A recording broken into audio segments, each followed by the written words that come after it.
the people who are crowding the Roosevelt Hotel, who have overloaded the Row in New York City, or any other former Motel 6 and Best Western across the 50 states, as if those people are working. Most of them are not working. They're not working, whether it's, working in a meat processing plant, gutting chickens to turn into Purdue chicken breasts, which many Americans don't want to do, or whether it's cleaning, houses as a maid. Most of them are not working. You're listening to Kerry Lutz's Financial Survival Network, where you get valuable information you just can't find anywhere else. To thrive in today's trying times, you need the Financial Survival Network, now more than ever. Go to financialsurvivalnetwork.com and get your free newsletter and gift. Financial Survival Network, now more than ever. And welcome. You are listening to and watching the Financial Survival Network. I'm your host, Kerry Lutz. Well, we had an election. Probably most of you are aware of that, if you were paying any attention at all. And no surprise to yours truly and most others who actually followed the thing rationally. The outcome was exactly as expected, but that's not the important thing. The important thing is what's next. What is going on now, and how are we going to deal with it? And is it for the benefit of the country, or is it just going to be another nail in the coffin? And with us now is Kenneth Rapoza. And Kenneth, you are an analyst with the Congress Committee for Prosperous America. Coalition. Okay, let's start this over again. Kenneth, you are an analyst for a group known as the Coalition for Prosperous America. I like the title. And have we taken a giant step towards prosperity or away? Well, I hope prosperity is on its way. I hope we've taken a leap forward, right? Because our organization, we would be, I guess, likened to an American First style organization. We represent companies that want to produce things in the United States. And when I say that could be items that are put into a Boeing aircraft, or it could be something like beef. We have ranchers that are part of the coalition as well, because, the United States is being overrun these days by imported food, especially imported beef from Mexico and other countries around the world for various reasons. So our members are people who want to maintain employment in the United States by keeping their businesses afloat, making things. That's who we represent. That's the coalition. So so that directly ties into immigration as well, because a lot of these companies, hopefully none that you work with, hire illegal alien immigrants who work for cheaper labor. A lot of companies moved out of the country because they couldn't afford the cost of labor. How do you come down on that, channel? Well, I could tell you this. Immigration isn't really a fight that we have at Coalition, but I could tell you, I talked to some of our members, and some of the other members, they do hire foreigners. They do bring in people from overseas legally. We have a visa process for that. And a lot of them say that there is a labor shortage in the United States. And not only one of the things that I hear them complain about, actually, so there is a legitimacy to this. I hear so many people complaining about this, is that a lot of American workers, whether they're 22 years old, just graduated from college, or whether they're even in their 30s, they're just not, a lot of them, especially on the manufacturing side, right? They're just, they don't want to work 40 hours. A lot of them complain. And so a lot of these managers I talk to, I'm telling you, it's really strange to hear but I do hear it. They contact the consulate. They get on these special visas. They import guys from countries in Central America and who come in and they work 40 hours, and they're not what I refer to as Beavis and Butthead, what I heard referred to rather as Beavis and Butthead, who don't want to work. So that is a whole other debate, actually. But a lot of people, whether they're coalition members or just companies in general, they do complain about the labor shortage, and they do hire people overseas. And whether or not that impacts the wage rate, I guess that would depend on the industry, right? So we have another thing, which is probably, I'm sure you've heard of the H-1B visa, which is primarily a tech visa used in tech companies like Google, which is why if you go to downtown Manhattan, right, where you go to all the IT guys working at the big Wall Street banks, it's like you're walking down the streets of Hyderabad or Shanghai because most of them are Indian and Chinese. And they're not portfolio managers, but they're working on the tech side. And most of them are there on H-1B visas. And the argument there is, well, we don't have enough tech guys to do it. I don't know. Their argument there, the other argument could be, let's import more so we can not pay tech workers $200,000 a year. We can only pay them 80 or whatever it is. They could put a cap on wages. So that's a whole other discussion.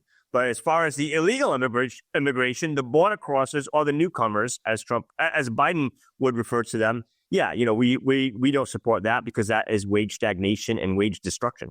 Now, I thought the way that the current occupant of the White House was solving the labor shortage, I thought he had solved it already, just opening up the borders. Well, if you listen to guys on CNBC, they'll tell you, God forbid you send these guys home because, all of a sudden we won't have workers to do whatever it is we need to do.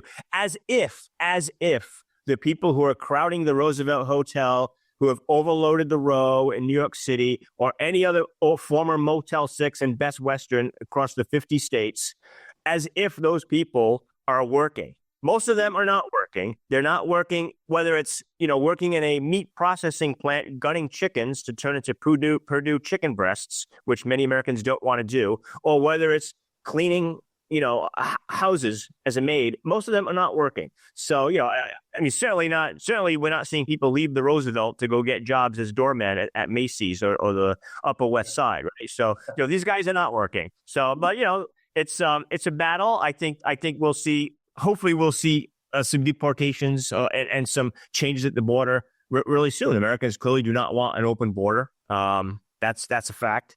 Republicans or Democrats, and the Biden government right now doesn't seem to care that Americans don't want that. We've heard stories of them just rushing people in through the CBP One app. And again, all of these things for a company like mine, we represent companies that want America to grow. We can't have America grow. We can't have America prosper if you have a bottomless, arrival, an unlimited arrival of people from, what used to be called the third world, right? Coming here to work. That's just going to depress wages and compete for housing. So it's just going to be a bad overall idea. And I think most Americans agree on that. Yeah. Well, speaking of the Roosevelt Hotel, that was another one of the current occupant from the White House, his accomplishment.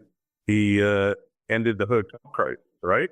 Yes, you put all the migrants in there. Yeah. And can you imagine, and think about this, I have no idea what the rates are, but I used to love going to the Roosevelt when I used to work for Forbes. I never worked in the city, but I had to go to New York City at least once a month, once every other month, and I'd go meet with my editors and meet with sources and wine and dine. And I probably paid $250 a night, maybe a little less, depending what was happening with the UN. That was when prices really drove up. Who's paying the Roosevelt now? It's probably a combination of the feds and the city of New York and maybe the state of New York. And whoever owns the Roosevelt is probably making $300, $400 a night. The problem is, I'm sure it's a total grift. These hotels have to be shut down, and hopefully Trump does that and they shut them down quick. I know they're shutting down in New York City, but they need to be shut down nationwide. Yeah, no, I couldn't agree with you more. And they're paying. They're not getting a discount. They just said that they rented out the Roosevelt Hotel for $200 million, $220 million. And it's owned by the government of Pakistan now. And what's the point of this? Right. What a grift. It's awful. Well, that's it. And it was a beautiful hotel, too. It's really sad to see what's happened to that hotel. It was an iconic hotel. It was a good, affordable American middle-class hotel. I mean, if you wanted to go, there's a lot of beautiful hotels in Manhattan, obviously, like the Pierre and so on, iconic New York City hotels, but they're out of pocket, right? They're very expensive. You're looking at $500 a night. You want to stay at the Pier. You stay in the beautiful Roosevelt, and a large entryway, red carpet treatment when you walked in, the beautiful bar. They had a rooftop bar, and you can get in there, like I said, for under $250 a night. Sometimes in the off season, you're looking at $120 a night. That was an affordable, middle class, iconic New York City hotel. And if you wanted to enjoy all the trappings of New York City, right near Grand Central Station, right near Times Square, right near Fifth Avenue. That was the place. And it's been totally destroyed. And the migrants, I'm sure, that were in there certainly didn't treat it didn't make it any better. No question about it. So hopefully that'll be over soon. All these things, though, like the grift, how do you think Doge will impact your organization, Kenneth? Oh, well, the point of Doge, right, will be to cut regulation and to cut government spending, right? And if you cut government spending, then you don't have to worry about the government growing so much, including increasing tax revenue, right? So that would be helpful to companies, right? When they see that there's a possibility that their taxes can be lowered, that's always a positive. Whether or not Doge is going to be successful, because of course there's a lot of opposition to them on Capitol Hill, because the whole system is entrenched, right? If you and I work in some ridiculous bureaucracy and on Capitol Hill, making $100,000 a year, which might not be a lot of money in DC, but to most American plebs, that certainly seems like a hell of a lot of cash. They don't want to lose their job. And their job could just be useless pencil pushers that probably can really do what they do 10 hours a week instead of 40. And Elon Musk clearly wants to out them. He wants to get rid of them. So does Vivek.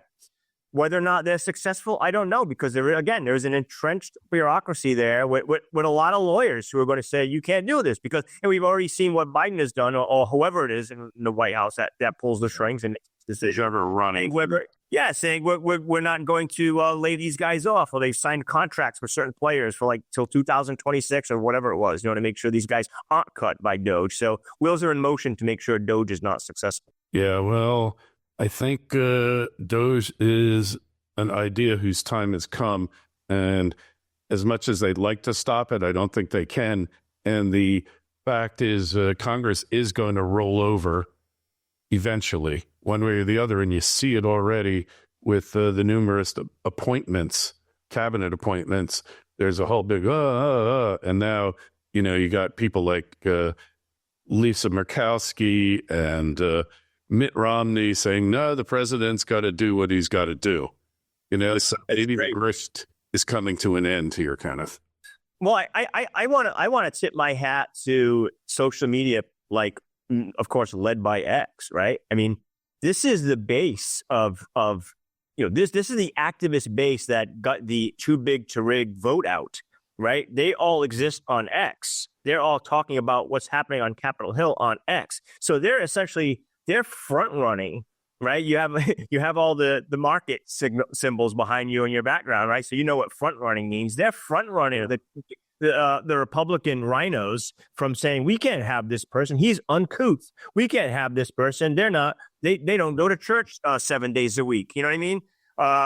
We can't have this person. They said something bad in 1989. Those people are going to be humiliated, and they know now that they can be primaried, and that there is a serious people on the ground from groups like we've all heard about it. Charlie Kirk, Turning Point USA, Scott Pressler, an independent guy who's doing this all by himself, got the vote out in Pennsylvania. He's trying to do it again in New Jersey at midterms. So these guys know, hey, this base of the Republican movement, this nationalist populist movement that exists on X, really primarily as their sounding board, that these are the watchdogs of Capitol Hill. This is the pleb movement on that's watching what's happening on Capitol Hill, and they're going to say, hey, look, we're one step ahead of you. And as long as they can stay one step ahead, I think you'll see Congress react, maybe hopefully in a positive way, because otherwise they won't, right? Then they're not interested. We have a government that's more interested in foreign policy intrigue than they are in the homeland,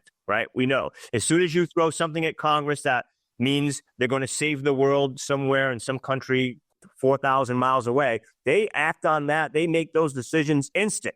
But in the United States, if there's something that's needed here, whatever it may be, as basic as something long-term as housing or whatever, it takes them years to figure these things out. But it takes them days to throw money overseas because that's their specialty. So as long as we can hold their feet to the fire, as they say, I think the old country club rhino Republican will get on board the Republican wing, the Trump wing of the Republican Party, which has really changed that party.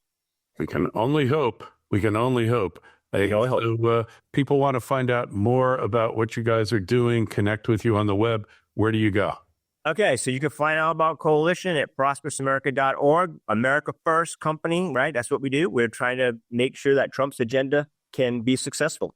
All right. Love it. We'll definitely talk to you again, Kenneth. You got a question for Kenneth, myself, shoot me an email, kl@kerrylutz.com. You'll find the link to his site in the show notes of this interview on financialsurvivalnetwork.com. And while you're there, please sign up for your free newsletter, as over 60,000 of your fellow FSN community members have.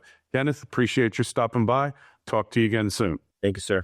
Thanks for listening to Kerry Lutz's Financial Survival Network, your solution to today's trying times. For the latest, go to financialsurvivalnetwork.com. Financial Survival Network, now more than ever.